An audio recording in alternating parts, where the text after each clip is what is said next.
Good afternoon, members of the public, Lieutenant Hubbard and Chair Jackson. This is the racial profiling ad hoc meeting, which is scheduled from 6 p.m. to 7:30 p.m. today. We do want to first apologize for the tardiness. We have been waiting on other participants to join at this moment, but given the time restraints, we would like to go ahead and move forward. Chair Jackson is in transit at the moment and will be here momentarily to get our meeting started. What you will see on the screen at the moment is a template that Lieutenant Hubbard will go over after we get our opening remarks and our rundown of today's agenda from Chair Jackson. My apologies. I am going through security now, so if you just give me a couple of minutes, I'll be on the other side. Thank you. Very lovely, Michelle. We need to make you a part of the, what was that Vanna White that she always did, The Price is Right? We need to have you be the Zoom woman. I hope that's funny. Anyway.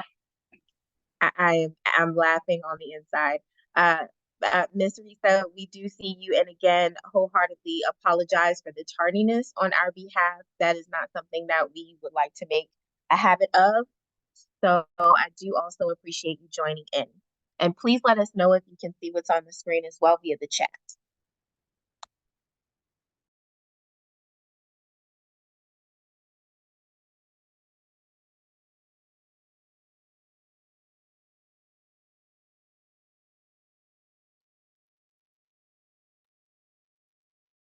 Well, for the sake of time, one thing I would like to say, of course, my name is Michelle Phillips, Inspector General. I am pinch hitting today for commission staff so that we can have this very important ad hoc meeting. Lieutenant Hubbard has provided the ad hoc with several documents for us to review. We would like to definitely appreciate his hard work and collaboration with the OIG, the Police Commission, as well, as we continue to move this work forward expeditiously. So with that being said, I also want to provide a caveat today that this will probably be my last very active meeting participating in this ad hoc, as the OIG is required to audit and evaluate the Oakland Police Department against their policies and procedures.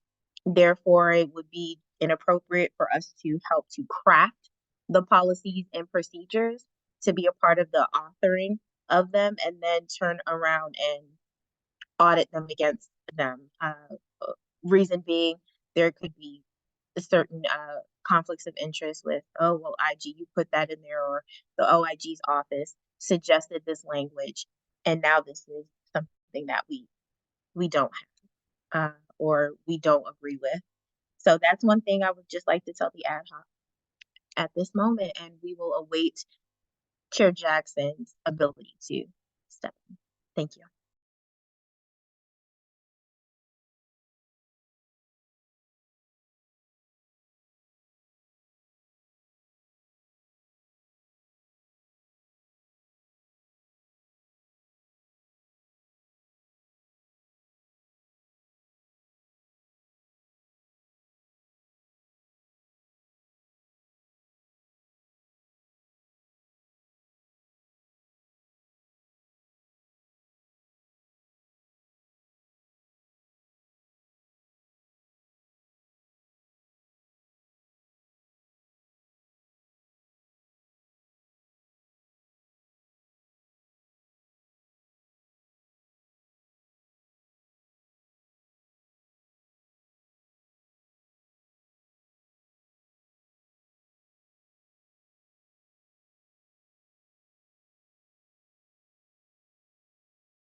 Welcome, Deacon Lyles. This is Michelle. I will be manning the meeting today. I'm happy we were able to join us. We've been slightly delayed as Chair Jackson is in transit, so you haven't missed anything, sir.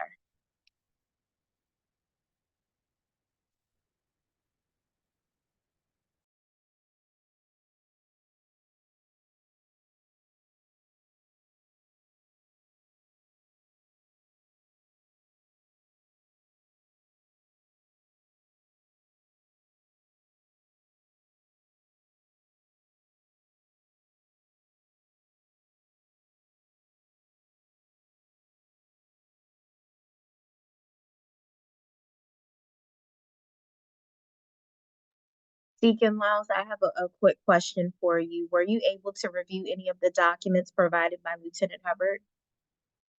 Yes, I was. Fabulous. This will be a good conversation. Thank you so much. Chair Jackson, would you like me to go ahead and move forward until you get settled? I can do that. Yes, please. I'm on the escalator trying to get to my gate, and then I will be able to be fully present. Thank you, Michelle. Yes, ma'am.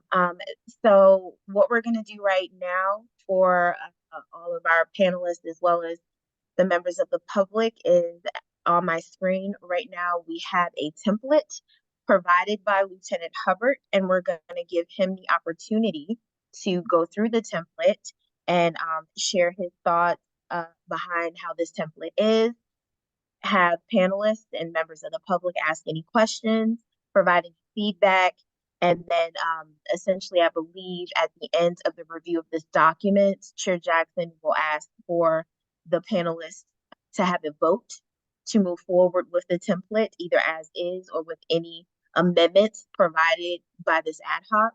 And then Lieutenant Hubbard will be able to move forward with the next stage of this policy drafting and bring back language to be hashed out at the next ad hoc or maybe the next meeting after that. Is that okay with everyone? Yes. Wonderful. That sounds fine. Thank you. Yes, ma'am. Lieutenant Hubbard? Sounds good. Take it away, sir. All right. So as I promised a couple weeks ago, I wanted to insert the recommendations into our policy, and you'll see our Department General Order M19. It was the original draft was written back in 2004, and so there are two things that you'll see here. The items in red are the OIG recommendations, and they're a little bit out of order as you see here, only because aesthetically it just kind of worked where I put them based on the current makeup of the policy. But however, this obviously can be changed. And even if we have what we think is a final draft, luckily in the age of computers, we can just copy and paste and elsewhere if we just wanted to look and feel different. So the first one is recommendation 6, which is ensure that this policy aligns with current operating procedures. I put that on the very top because I want that to be the umbrella over the entire project, just to make sure that everything is in alignment. Doing so, just me putting that there, for example, I had to go through our document database to see if there were any special orders or other policies that were made subsequent to this policy in 2004, where I can insert them, and I'm going to talk about those. But that's the first thing, is just I want to look at it through the lens of, does this policy align with our procedures? The next one is, as you'll see their purpose, and then next to it I put the cultural accountability statement. Most, if not all, of our policies have a purpose to them, a purpose statement. The past year, though, I've been trying the idea of, for each of our policies, having a cultural accountability or impact statement. And that idea came from Chief Warshaw, who is our independent monitor. He continually refers to the need for us to have a cultural change and to continually promote the culture.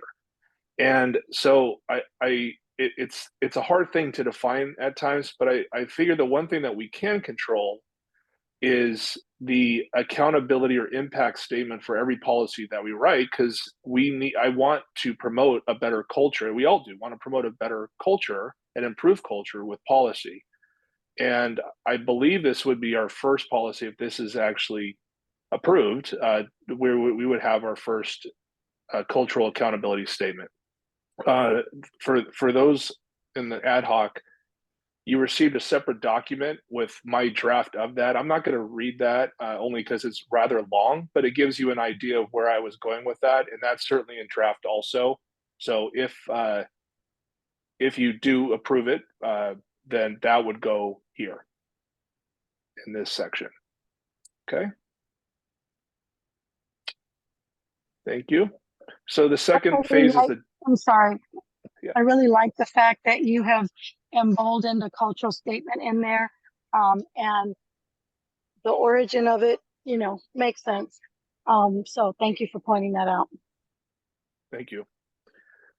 In the definition section, I have two recommendations that I want to put in here. The first one is ensuring that the language aligns with the California Penal Code section 13519, okay, point 4. And also in this section include the additional protected characteristics, which is recommendation number 2. I may create a different Roman numeral for this section, but this is, I think, the most appropriate place to put that. In the green there, it's not OIG recommendation. What that is instead is, as I explained in a previous meeting, we have special orders. We designed those back in the day to help us amend a policy while we still use typewriters, so we don't have to rewrite the whole policy. We have an amendment to M19 that expands racial profiling, and that came in the form of Special Order 9042. And so what I want to do is take that and put it into here so we don't have any ancillary policies that people get confused with. I want one working racial profiling policy. So that's why that's there in green. Quick question, Lieutenant Hubbard. Very before you good. Move forward. I totally agree with Zeke and Lyles to make sure that we put all of these in one place. Does that mean, or do you have a procedure once special orders are incorporated into one living, breathing document to take those special orders offline as to not confuse any of the officers as they start to look or maybe want to review current and active policies? Yeah, that's a great question. Yeah, so let's just assume this policy gets approved today in its final form. What we would do is I would notify our policy and publications unit, and they would send 2 notifications. The first one, all in the same message, of course, is here's the new policy. We would publish the training schedule, everything to go with it. And then with that, we would say, effective today, these special orders have been removed and they're no longer applicable, and they would be removed from our system. And then, of course, the training that we would have would also reiterate that. Thank you. Really quickly, I just want to know if Deacon Lyles or Chair Jackson have any questions thus far or any comments. Deacon? No, I think it's very wise to put all appropriate essential documents into one document so you won't have to go back and forth. And so I appreciate that. So far, it's been fine. Excellent, thank you. And in terms of whether or not this policy gets approved tonight, we would be taking it in its final formation to the commission for the full accountability of this policy and a vote. I believe that's the way we do it. It's been a while since I've shared that. It would indeed, yes. And also the independent monitoring team would also have to review this because this is an NSA policy. Yeah. Correct. Okay, well, great. So we're not done yet, even if it's through tonight. No, and we wouldn't be done tonight. What the vote is that we will take after we went through these documents is to accept the templates as submitted by Lieutenant Hubbard as is, with amendments, or not to accept it and bring it back with comments provided by this ad hoc for both this document and DGO M19, as well as the cultural competency statement. If anybody has any questions, concerns, or suggestions on that document once we get to it. Lieutenant Hubbard, please, I will move this down. And Yeah, and again, there's the special order 9042. There's a specific section in there that actually expands on section 3 of this policy. So I put that in there just to bookmark and a reminder for me to make sure I incorporate those. Okay. Oop, I forgot to end bracket there. All right. So this section right here in green, this is an interesting discussion that I had probably for the past year with the independent monitoring team, and you probably heard them say this many times, is the importance of officer identification. So I wanted to say this in 2 phases. So I never really liked letter C there, just identify yourself. We are very specific in the academy on how we want officers to greet people when they're affecting a detention or an arrest.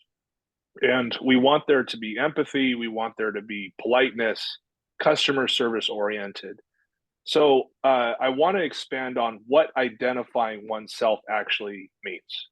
And I want to expand on that. But also attached to this is the IMT's concern that when we respond to any call, even if it's a call for service and we're not affecting a detention or arrest, we're just taking police action, that we are not identifying ourselves as police officers. And it's not just for the subject or subjects we're engaging, it's also for the community who are inside their house and they may hear a lot of commotion. So I actually have a different draft of a policy that I've been working with the IMT on that I will then request permission from them if I can insert it either into this policy because I think it's more appropriate here, or at the least reference it. So that's what that section's for. I don't quite understand when you say you don't want them to identify themselves as police officers. What do you mean by that? No, I do want them to. I do. I don't like this section where it just says identify yourself, because I was like, oh, my name is Lieutenant Hubbard. You know, I can be rude. I can be very robotic. I want it there to be more expansive on what that really means in the form of politeness, empathy, and let the person. You mean style, like style of identifying. That's right. That's right. But there is a California law saying you have to identify yourself as a police officer. So that's right. And that's name and badge number, correct? It's just name at this point. There's legislation to try to expand that, but again, it can be very robotic. Even letter B there, when I'm just explaining the reason for the stop. Yeah. I mean, we could build on that to like, hey, you adequately explain to someone why you stopped them, and I think people will appreciate that. Yeah.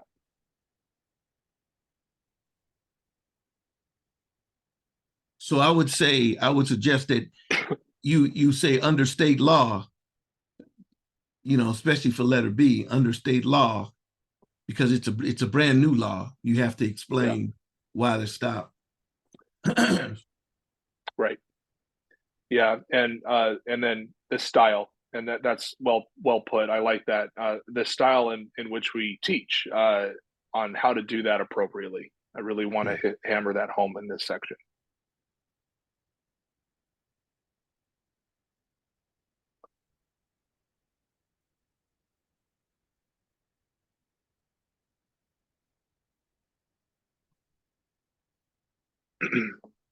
Thank you. you're welcome. Are we okay with this, Deacon Walls and Lieutenant Hubbard, under state law and the specific style? Will you know when I'll send this back out with any notes that I put on? And under specific style, that's a suggestion, right? I mean, if the law says you have to identify yourself like with these are the elements of how you identify yourself. And I guess I thought it was name, agency, and badge number, but you don't think that exists, right, Lieutenant Hubbard? It's just Yeah, It's just there name was. and agency. Mhm. I don't actually don't even know what the agency. I had to look that up. I know that they just filed an injunction because one of the things that they wanted is for the officer to identify their gender also, and there was an injunction filed to stop that. So I don't know if that stopped everything or just that section. So I have to go back and research that. Yeah, that's critically important. And I'll just say, just not to belabor this, but if we put something in the policy expanding what we require that the law says you don't have to require, is that a conflict? No.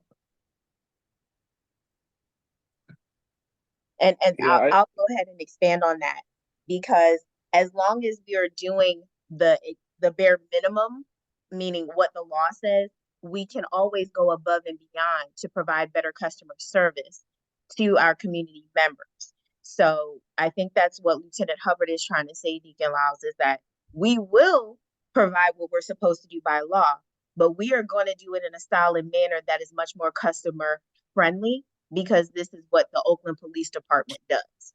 Okay, thank you. Yes, sir. Yeah. Another example, this is a pet peeve of mine that I'm absolutely going to write in here, is the officer approaching someone and asking them, "Hey, do you know why I pulled you over?" I'm going to forbid that in this policy. That drives me nuts. Hollywood kind of promotes that also, just how they depict police officers at times, but that's going to be explicitly written that you can't do that. Thank you for that.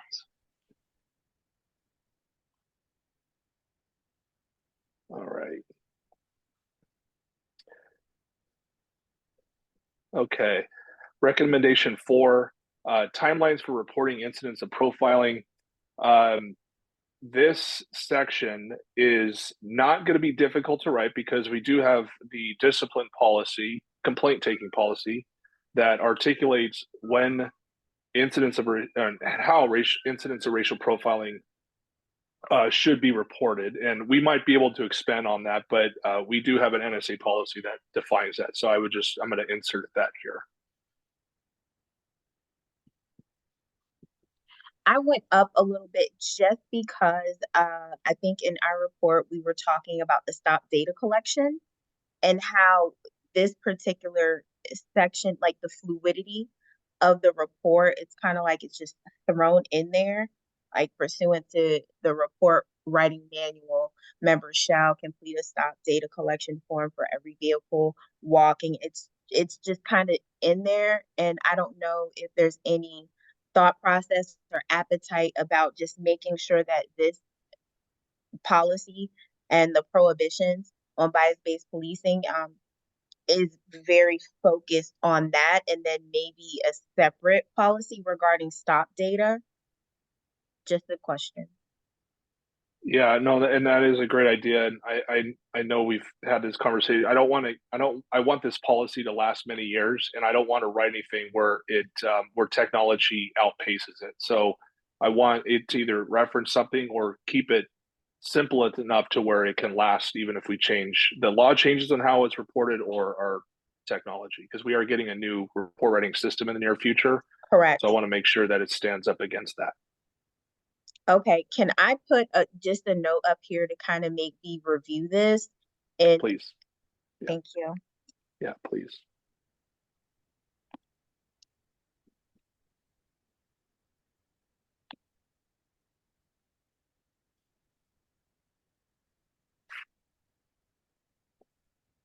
And I also think that, to your point,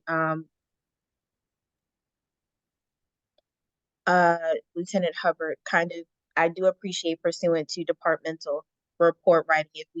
It's easier to update a manual versus a department general order or policy. So please review for generalization and citation.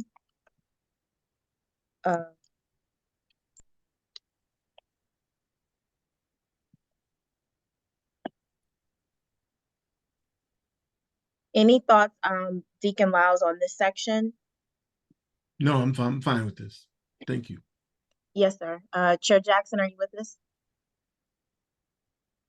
Yes, ma'am. And I'm good too. Okay, thank you. And Lieutenant Hubbard discussed the timeline. Oh, Lieutenant Hubbard, I have a quick question regarding this.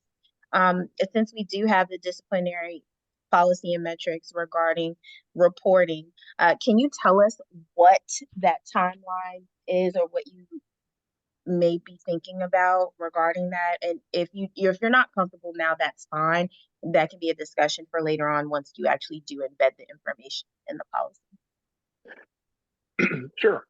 It is Department General Order M3, which is our complaint policy. And because racial profiling, or let's just call it harassment now, because we haven't come up yet or finalized the MOR section for racial profiling, but it would be considered a class 1, which would require notification to internal affairs within 24 hours.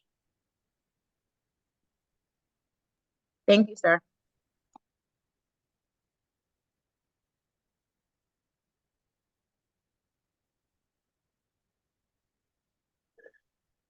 Okay, so recommendation 5.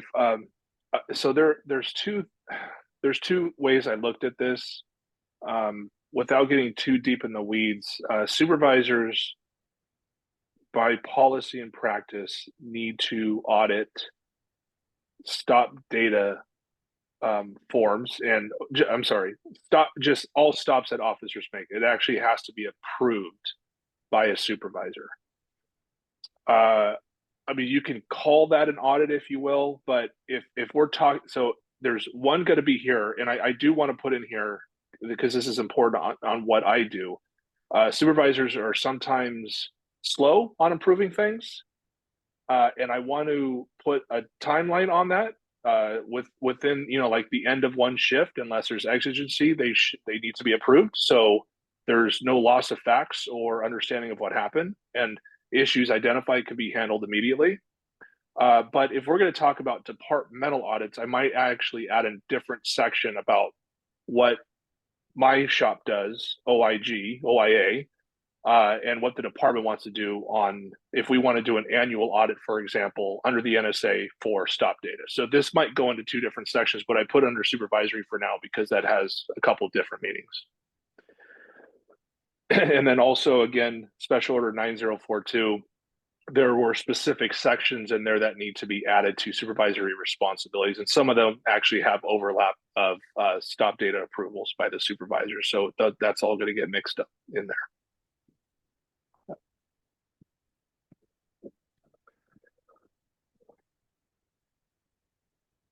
Okay, and then finally, the glossary. This is just an aesthetic thing. I agree with the glossary. Some people like to put it in the beginning of a policy, some people at the end. We have no policy that dictates where it goes. So I'll put it in there, and then, you know, aesthetically, wherever it looks best. If you scroll just a little bit, there's one other section that I do, thank you. So it says the racial, under letter B, profiling program manager. We don't have one of those right now. It actually was Deputy Chief Lindsay before she went on leave, and we need to identify someone. And I think that's something important that we can talk to the new chief when he comes in here. We shouldn't necessarily identify that person by name because we want this policy to last. So maybe by position and rank would be best. But so that needs to be updated. And also the associations or organizations that you see there, that probably needs to be updated also. I don't know if we want to lock ourselves into actually listing them, but maybe we can put them as, for example, these are the associations that we should regularly meet with. But that section probably needs to be updated also. So thank you for making that. I like that idea of not listing all of them, because, as you mentioned, they will end up outdating themselves. And for the racial profiling program manager, can we, because there is no such position, correct? You just have people doing that work, right?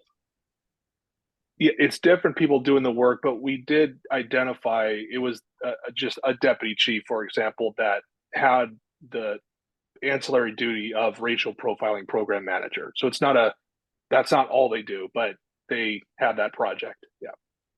Okay, so we can list that it would be a deputy chief, or well, probably not higher, but at a minimum would be a person with deputy chief responsibilities. Yeah, I agree with Uh, that. Certainly, and we can actually make it multiple too. If you have two bureau deputy chiefs, for example, who are in charge of field operations where these enforcement stops are happening, maybe both should be involved so they have awareness of the community needs and alignment with this policy. So that's something that we can also explore. I have an Okay, idea. so go What, ahead, Deacon. yeah, what do you think of this also having a person who is a civilian to do it along with the deputy chief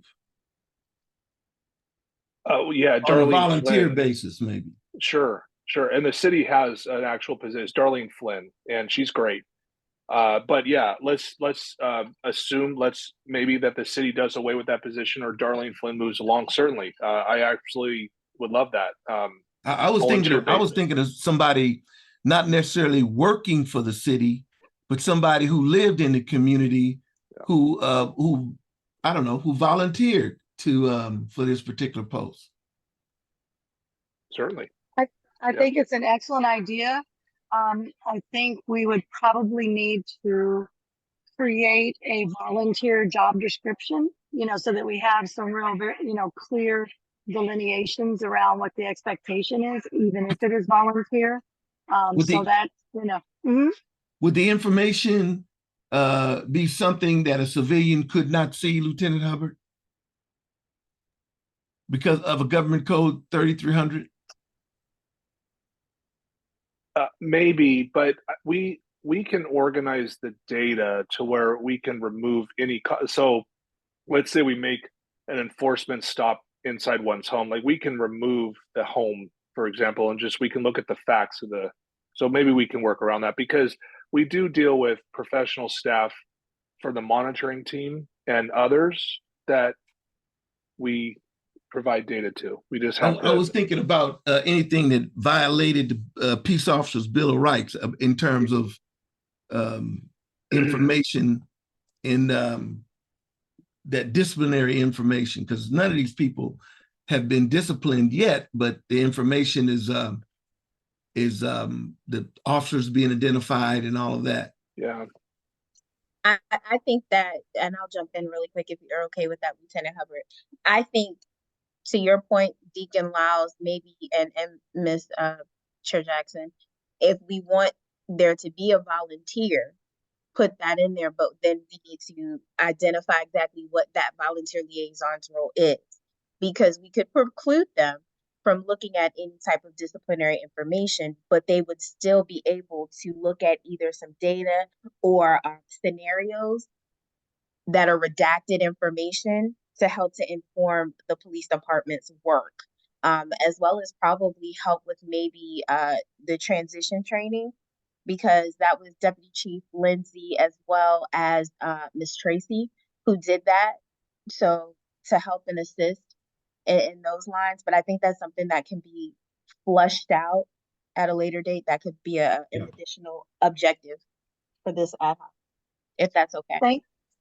Thank you, Michelle. It sounds really good. I just want to make sure that we have significant guardrails for, people not to move past whatever the presentation of what the position or the assignment is.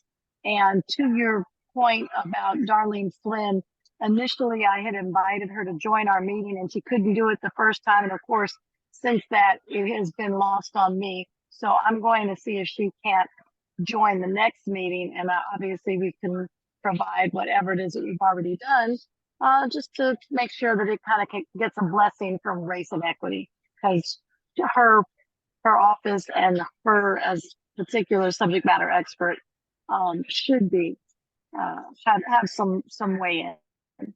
Yeah, I just think having a civilian on with the deputy chief would be a wonderful signal to the community that we're trying to get it right. Oh, I agree with you. Yeah. Lieutenant Hubbard, have you completed your review of this document? I have, yeah. So just to reiterate, the entire policy is going to be updated. I'm not just going to focus on the areas that are in red and green. I look top to bottom. I really want to revamp this. So the purpose of this was just to make sure that I'm in alignment with what OIG requested, and hopefully I can start typing. Do we have any other just general questions regarding the document in its totality that we may want to take a look at prior to us taking a vote? I would like to ask that question of whomever our community audience is, but I don't think we have anybody other than Deacon Lyles from community. Am I accurate, IG?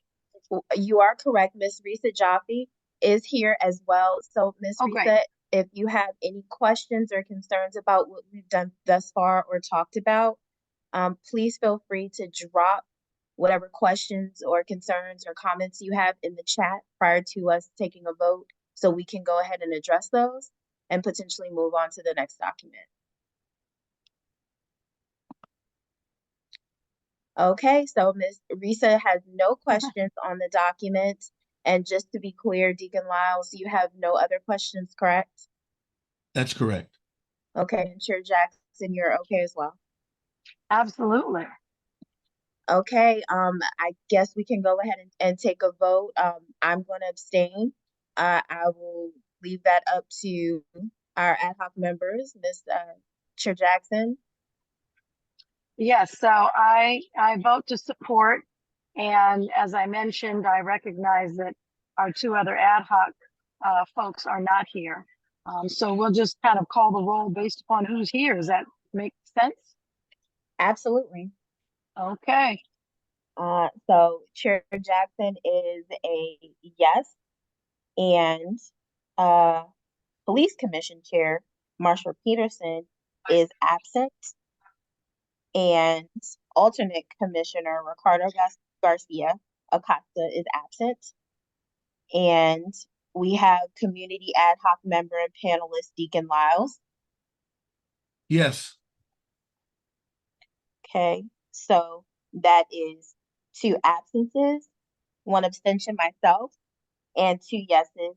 So Lieutenant Hubbard, you can go ahead and move forward. I will make sure that I save this and send this right over to you once we conclude our meeting. What I'm going to do is stop sharing momentarily so I can switch to the cultural accountability statement.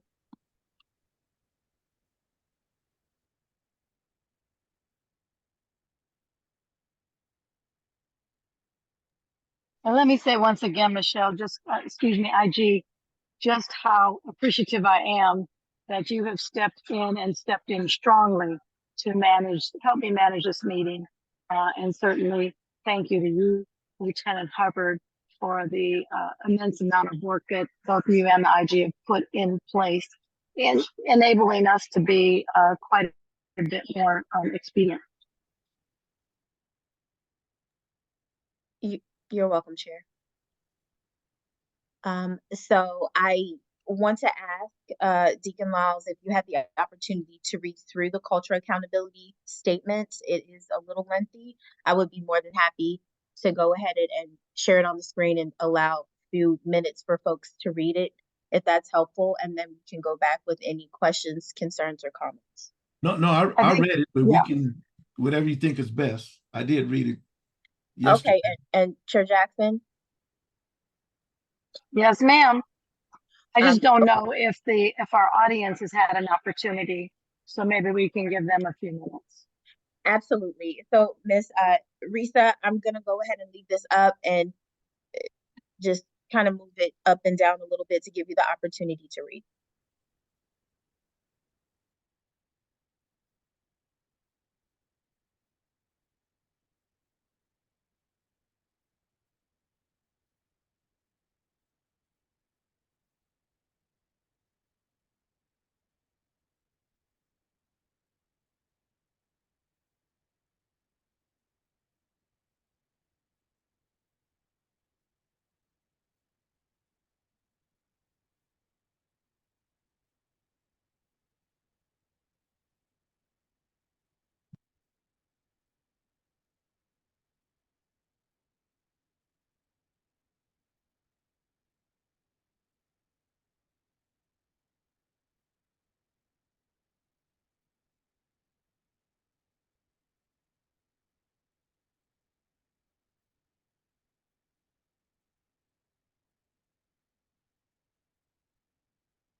Um, you know, I would suggest to make this more historically appropriate.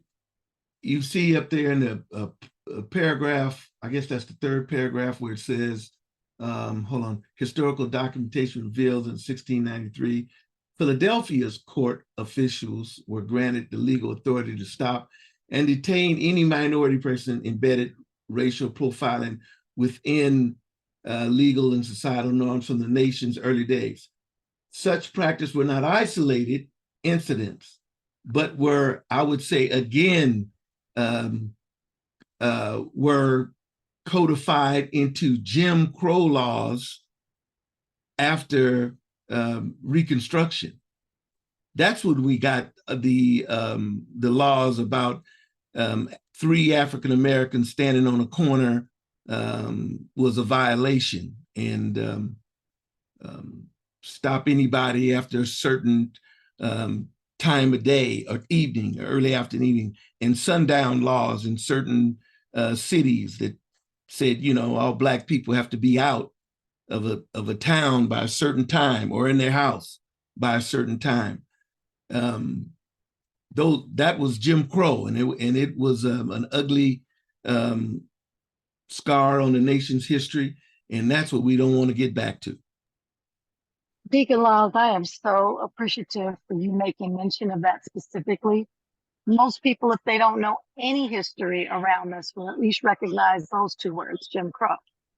So I am absolutely supportive of adding a bit more phraseology that allows us to go back to the beginnings of slavery and then get to a more modern, contrived way to continue to control and subjugate Black people. So do we want to try and flesh that out now? Well, you know, maybe we can take this paragraph and submit our suggestions, because I actually believe that under Jim Crow, it wasn't just codified, but they were enhanced. And it wasn't just about, it was about voter suppression also. You know, there was laws on the books about that prevented people from voting. And who did they prevent from voting? Just Black people. And that's racial profiling. So I would say such practices were not isolated incidents, but were again codified and enhanced during the Jim Crow era. That goal was to control not the movement of African Americans and suppress their ability to vote, something like that. So can I make a quick kind of suggestion? If that's something that we're going to affirmatively say, I want to make sure that there's a footnote somewhere that supports that notion. I think what you said originally, but were again codified into Jim Crow era laws, and understand that, but that is a much more you know, in other words, you want to cite it somewhere in some study or some some historical document. Yes. Hold on one second. If you can pull that, yes. I don't know how Lieutenant Hubbard feels about that, but for me to make such a strong statement, particularly in a policy, I want to get some citation or background that really supports that there's historical research and information that supports the statement that we're providing. And that I can get you the page numbers and the chapters in Kelly Brown Douglas, Dr. Kelly Brown Douglas's book, Stand Your Ground. Okay. Let me I'm not gonna do it now. Can you send me an email, Deacon Lyles? Yes. And the page, everything that you just said. And I don't have a problem with putting it in here in red tentatively, and then working with Lieutenant Hubbard about making sure that that is information. We'll go ahead back and look specifically about that so that it is an accurate statement in a way that it's not something that we feel or we believe, but that we can cite specifically with the information that you provide us.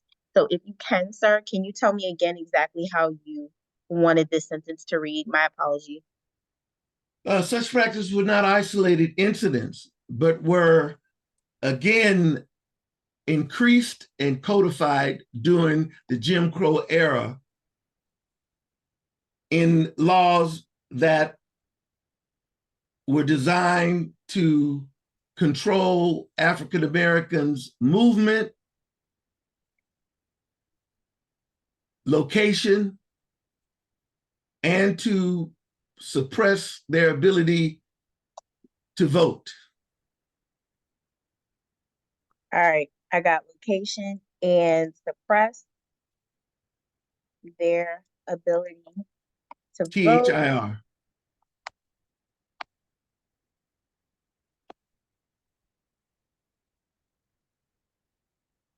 EIR, I'm sorry. Look, and I'm listening straight. I'm just listening to you, just taking dictation. I'm Ability sorry.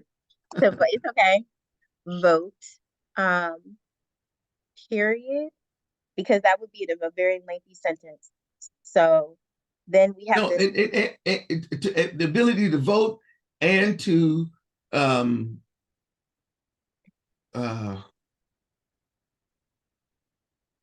decrease their citizenship. And I'll get you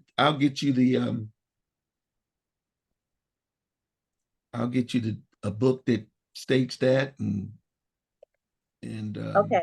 So then we have this kind of partial sentence: systemically targeted minority individuals, whether free or enslaved. So do we want to no, keep? it wasn't just minority.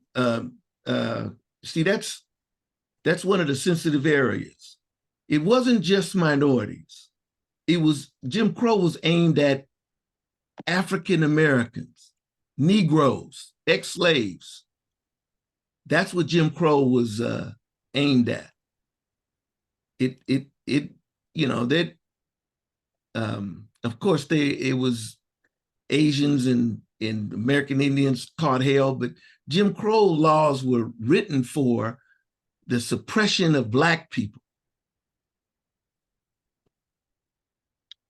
So I'm gonna put this way, Lieutenant Hubbard, and then I know this is it's hard to hear this, in Oh, 2024, it's but not hard for me. these are the facts. This And is American history.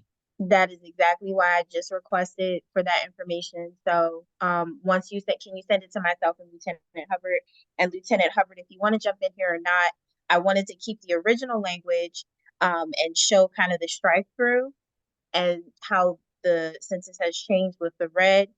And then so I'll send that to everybody in the ad hoc and with the citations that will be provided by Deacon Lyles.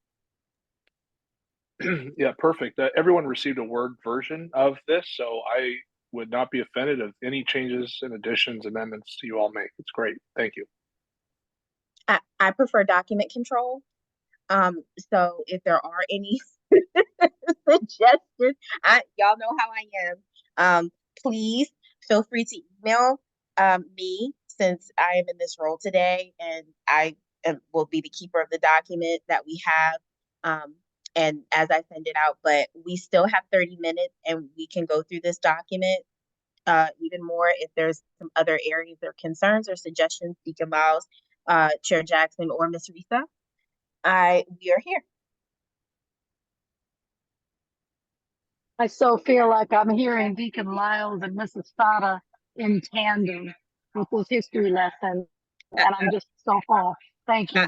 I felt it. It came through. It definitely came through, Deacon Lyles.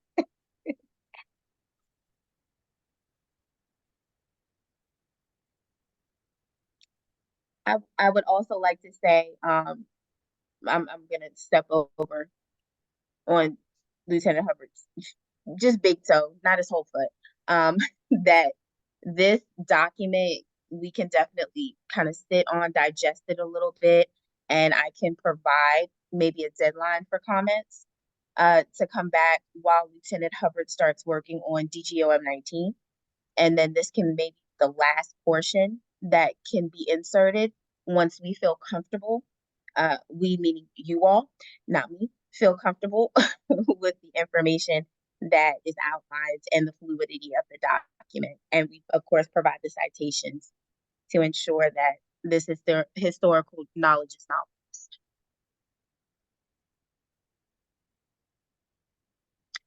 Is everybody okay with that suggestion? Oh, I like it because it gives us time certain feedback. Thank you.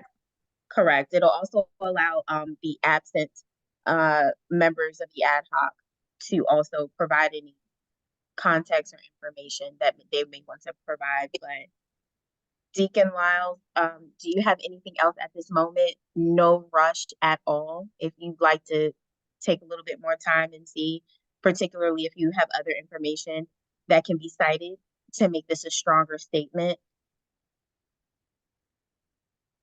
I want to thank you guys for tolerating this discussion because, you know, unfortunately, most of us in America don't know this, and because they don't want to know it, and it's being suppressed all over the country.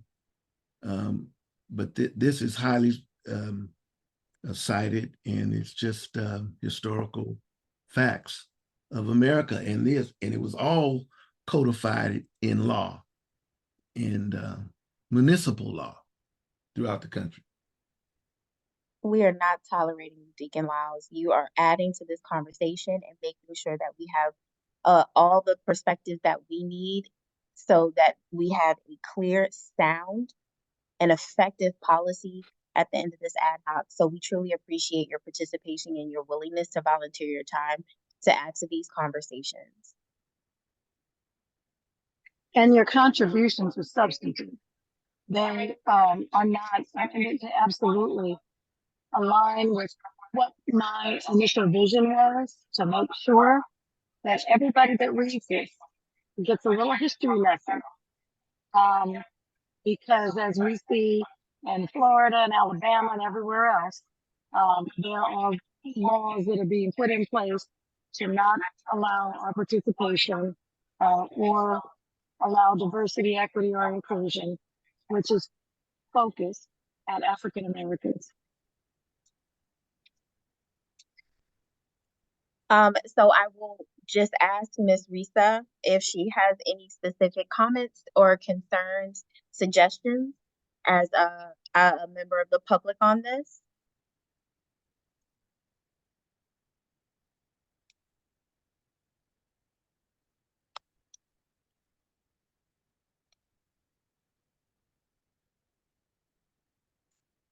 Just giving her a moment to respond in the chat.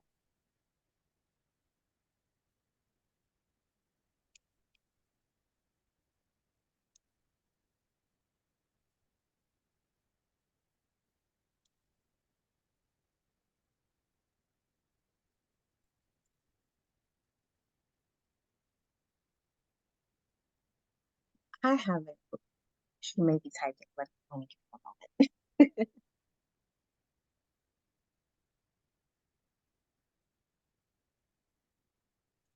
Okay, so we're good to go with Risa.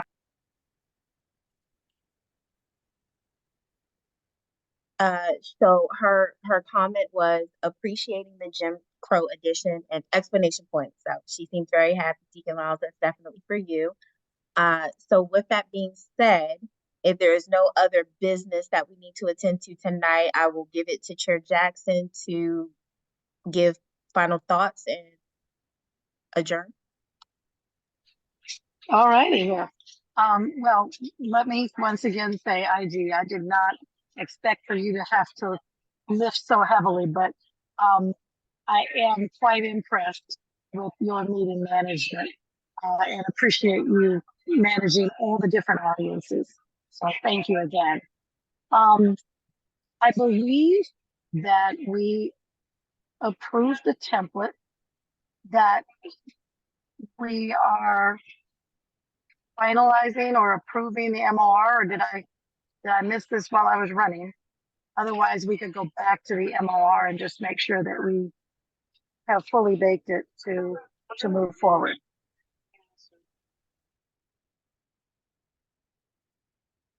Oh, sorry, I was getting off of mute. Lieutenant Hubbard, from what I believe that was already approved, but I was not at that meeting. If that's something that this body would like to do as of now, I can definitely stop sharing, pull it up, and take a look at it. Lieutenant Hubbard, I'll take the lead on that, sir. We can take a look at it again now. It has been a couple weeks. We didn't officially vote on it, and also to the point that was made 2 weeks ago, the manual of rules definition does not talk about discipline. That comes in a different form. So I know that was requested, that in it says something to the effect of, here's the discipline you will face if you violate it, but that's the discipline matrix that we'll also have to agree on. So I add that to my notes of something to pull up at a later meeting on what that range of discipline is, but minimally we can, I guess, officially approve the definition of what racial profiling is in our policy. Yes. Deacon Lyles. Yeah, this may be a little off topic here, but I went through the, thank you for sending the outline of the training. And that training was with OPD and Berkeley Police Department, is that correct? It was done by Captain Israel? Is that correct, Lieutenant Hubbard? The thing that I sent was the California Post training that is offered in the academy. So Deacon Lyles, I want to say that may have been from Miss Rashida. Okay. That she shared with the ad hoc. And I do know what you're talking about. Okay. But one thing I may suggest on this particular MOR is to not necessarily cite what the discipline is, but to kind of guide the reader to the discipline metrics, like something, maybe some language that would kind of say something about discipline or whatever will be assessed in accordance with the approved disciplinary matrix, or something like that. And so will we then have a footnote for that, referencing that too? Or no? It wouldn't necessarily need to be a footnote. I think it could be in the body, the actual, like what the document is, the actual name of the disciplinary metrics. I know it's not just the disciplinary metrics. And the reluctance to cite the discipline is for what reason? What reasons? This is just a consistency thing in our manual of rules. In that manual, it doesn't cite the discipline. That's a different document. So it's just a consistency thing. That's all. Yeah, that's so the officers don't read all of that, so they just don't.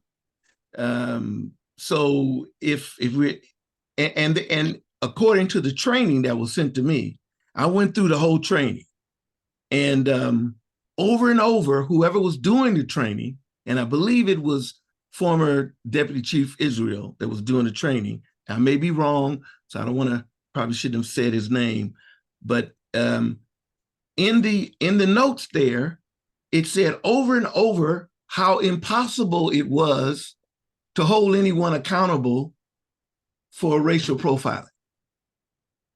How difficult it was. It said it on day 2, on page 17, on page 22. And I was going like, well, man, if I was sitting in this class, I would walk out thinking that, okay, I got to take the class, the post training, but I'm being reassured that it's impossible to hold me accountable. So I invite you, Lieutenant Hubbard, to go through it again. Look on day 2, page 7, the PowerPoint page 17 and the PowerPoint page 22, and And you'll see those statements. And that's almost like reassuring. In my mind, I thought, well, we're going through this training, but hey, ain't nothing they can do to you. And then it did a study of several police agencies, and they had not disciplined anyone across the country for racial profiling. Zero. Not one person. And so, yes, I invite you to look at the training. If this is post-training, then it's being reinforced across the country. Hey, look, if you do this thing, we really don't want you to do it. It's really rude, and we prefer you not doing it. But hey, in the bottom line, ain't nothing we can do to you. That to me is criminal. Yeah, Deacon Lyles, we'll actually review the training at our next meeting, but I totally understand your point that, that kind of wording doesn't lead anyone to actually give it any reasonable attention. That said, we will be reviewing the entire M19 as well as the training, and as we agreed, and we will be sending post our recommendations. Whether they take them or not is on them, but we want to make sure that they have the information that we have come up with, which will hopefully help them navigate the racial profiling subject in a more qualitative way. Okay. But in terms of what Lieutenant Hubbard has suggested, is that the format of MORs doesn't include disciplining. So what we will do is make a reference to discipline and the discipline matrix, because we will be addressing that as it relates to racial profiling. And then we also discussed taking on the discipline matrix in its entirety and updating it. Well, I'll just say this and stop. We got to do some dramatic changing.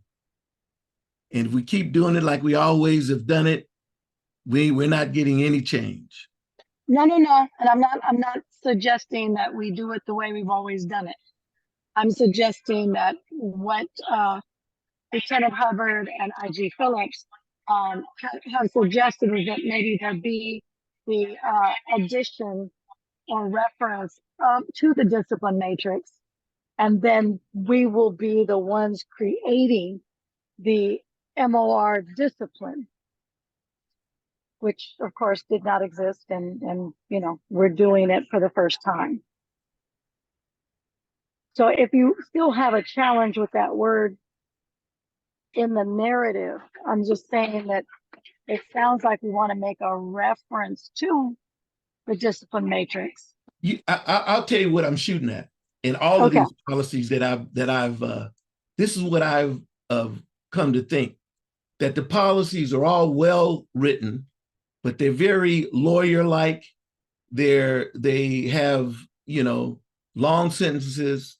They use a lot of acronyms, like, RBP, racial bias policy.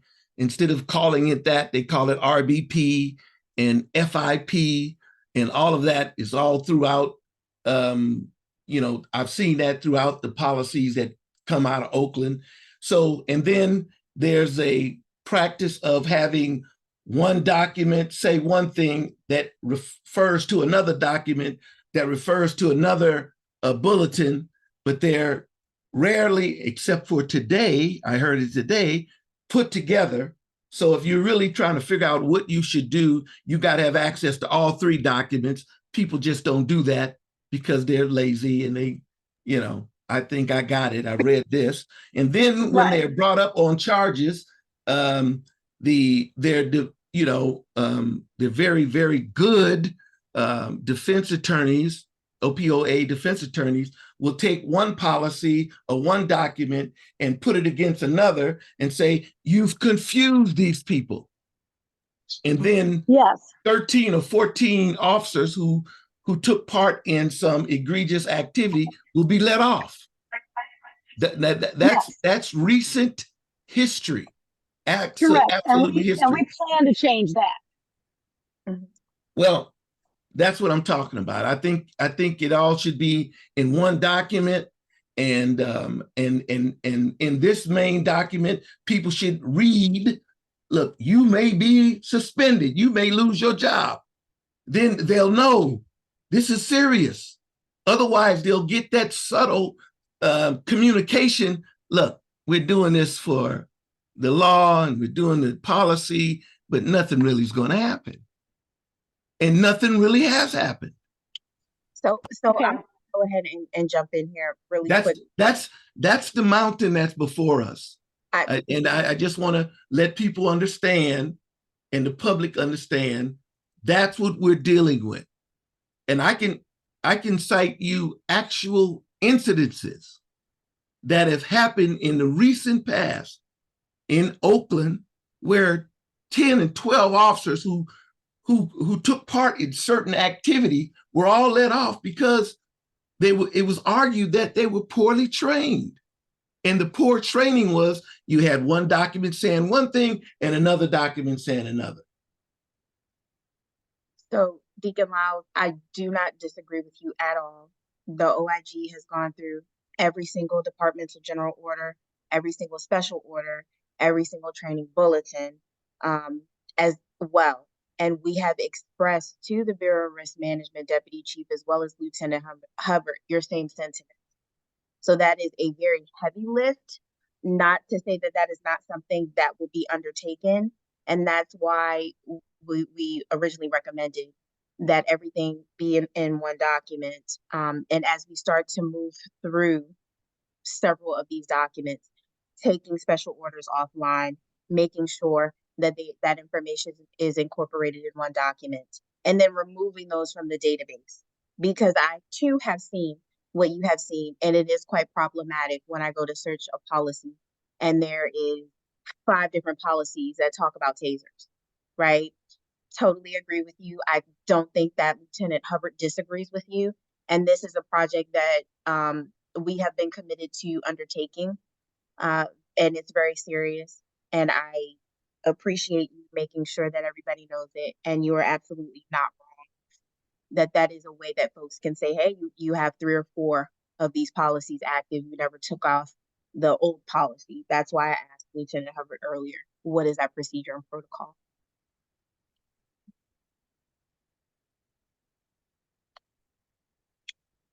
Okay.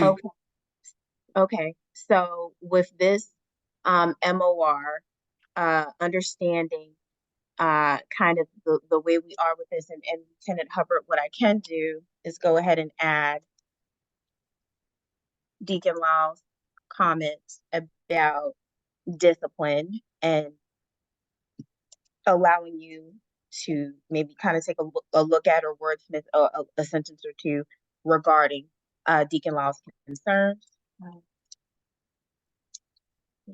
Specific. Thank you for that suggestion, Michelle. I appreciate it. I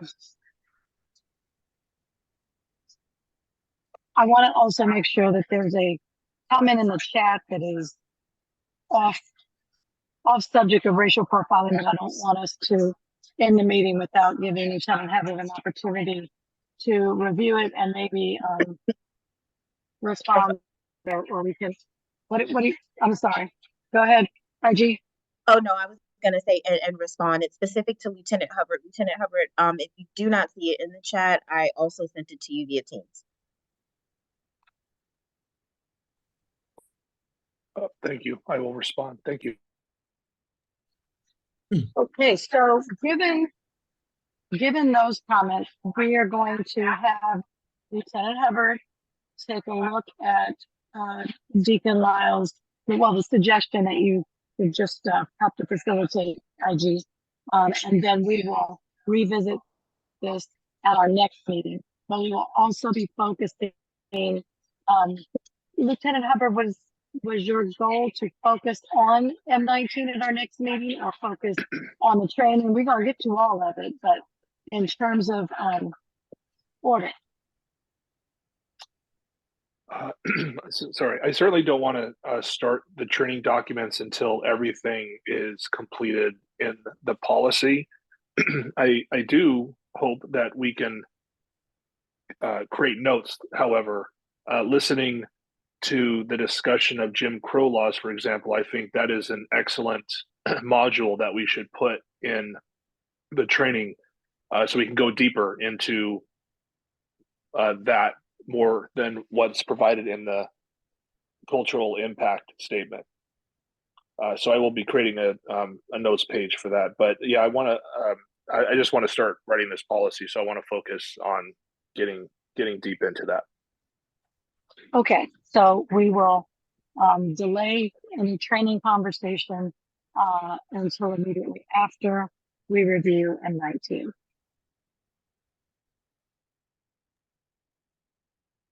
Okay, that makes a lot of sense. So given that, are we at a point where we can adjourn the meeting? I realized that 15 minutes ago we were going to adjourn it, but that was a real critical addition.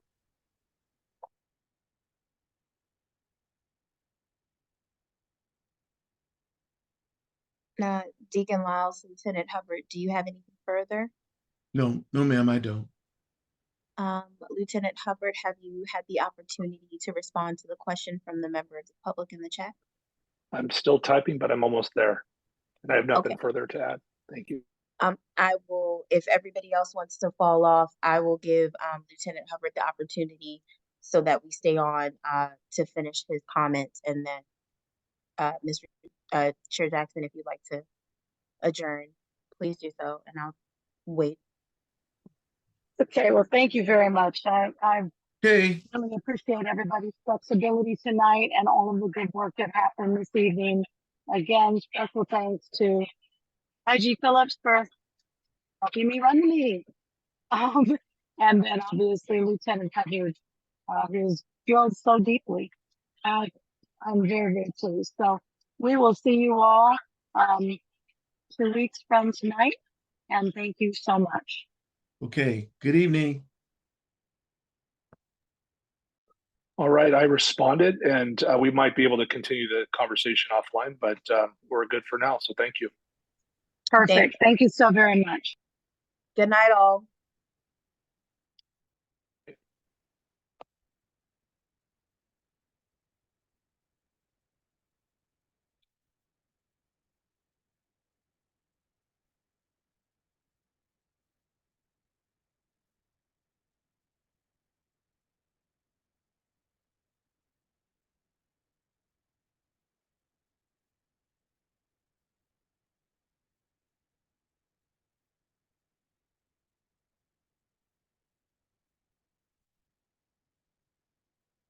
Miss Risa, I just wanted to make sure you had an opportunity to read it. I did, and thank you so much for that response. I kind of thought that there was probably a clause like that. I just am just really concerned, you know, especially under our current financial situation, you know, to hear that people are sitting around for years and that's just not a good use of our city's money. So I was curious if there was any way that could happen. Yes, ma'am. Well, Please it's feel something free. that I hope that, you know, that